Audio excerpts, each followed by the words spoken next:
Hello tea lovers, I am Lydia from Yunnan, China. Today, let's take a brief look at the 1,000-year charm of Chinese tea culture. It started with Shennong's toxicology experiment. Legend has it that Shennong, an ancient Chinese agricultural giant, personally boiled herbs into soup to test their efficacy. One day, a tea leaf accidentally fell into his pot. Bang! He immediately felt refreshed. In this way, humans unlocked the savior of 9 to 5, tea. Tea was originally used for medicinal purposes. The ancients might also drink tea to detoxify when eating hot pot. This is really the earliest health punk movement. Next, let's talk about the fancy tea art duel in the Tang dynasty.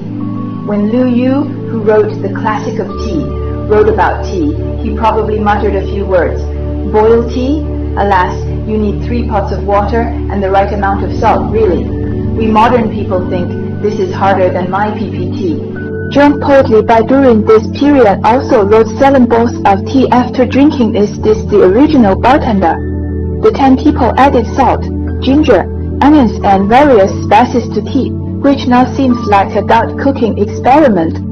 In the Song dynasty, this was the peak of aesthetics in ancient Chinese society, and the country launched a pool art competition but with tea foam. Song Huizong wrote the classic of tea and invented dragon cake and phoenix cake exquisite royal tea bag 商标符号.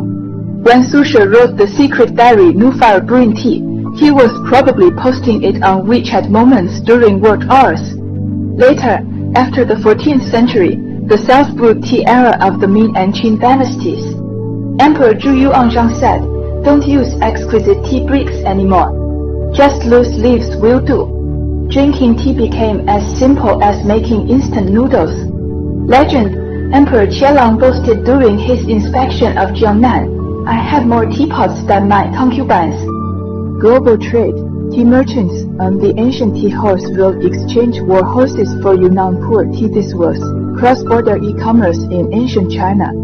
Fast forward to the modern era, when tea culture has blossomed, with many people shouting "I live a spiritual life," while waiting in line for 2 hours for bubble tea. Even Starbucks now sells cold brew coffee. In short, Chinese tea culture has had a wild journey, from ancient person experiments to modern life hacks. Every sip contains the bravery of Shennong, the poetry of Li Bai, and the wisdom of Qianlong. Next time you drink tea, remember, you are experiencing the 5,000-year-old tea ceremony.